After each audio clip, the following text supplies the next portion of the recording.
రాష్ట్రంలో శాంతి భద్రతలు దిగజారాయని రేవంత్ సర్కార్పై ఆగ్రహం వ్యక్తం చేశారు BRS working president KTR. Revanth చేస్తున్న బినామీ వ్యాపారాలపై కేంద్ర హోంమంత్రి అమిత్ షాకు లేఖ రాశారు.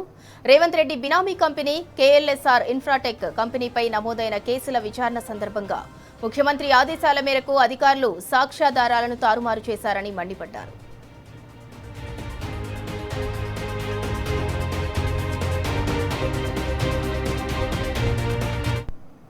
సేకరించిన సాక్ష్యాధారాలు పోయాయని ప్రభుత్వ అధికారులు కోర్టులో చెప్పడం దారుణమని ఫైర్ అయ్యారు. ముఖ్యమంత్రి తన బినామీ కంపెనీ కోసమే అధికారులపై ఒత్తిడి తీసుకొచ్చి సాక్ష్యాధారాలను మాయం చేయించారన్నారు. రాష్ట్రంలోని విచారణ సంస్థలను, పోలీస్ అధికారులను నమ్మే పరిస్థితి లేదన్నారు కేటీఆర్.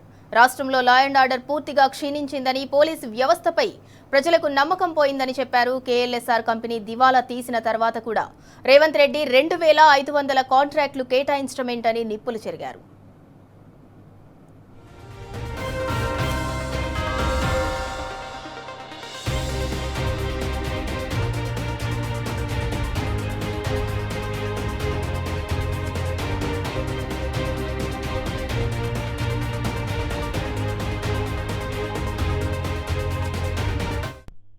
కేఎల్ఎస్ఆర్ కంపెనీపై ఉన్న ఆర్థికపరమైన ఆరోపణలు, కేసులపై పక్షపాతం లేకుండా, ఒత్తిడి లేకుండా నిష్పాక్షిక విచారణ జరిగేలా చూడాలని అమిత్ షాకు రాసిన లేఖలో పేర్కొన్నారు.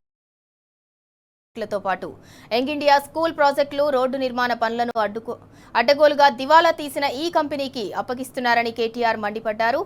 ఈ కంపెనీకి ముఖ్యమంత్రి చేస్తున్న అనుచిత లబ్ధి నేపథ్యంలో సిబిఐ, ఎన్ఫోర్స్మెంట్ డైరెక్టరేట్లు, సీరియస్ ఫ్రాడ్ ఇన్వెస్టిగేషన్ ఆఫీస్ వంటి ఏజెన్సీలతో సంపూర్ణ దర్యాప్తు చేయించాలని లేఖలో కోరారు కేటీఆర్. లేఖ ప్రతులను ఆర్థిక శాఖ మంత్రి నిర్మలా సీతారామన్, కార్పొరేట్ గవర్నెన్స్ బాధ్యతలు నిర్వహిస్తున్న కేంద్ర మంత్రి పీయూష్ గోయల్, న్యాయశాఖ మంత్రి అర్జున్ రామ్ మేఘ్వాల్కు పంపారు కేటీఆర్.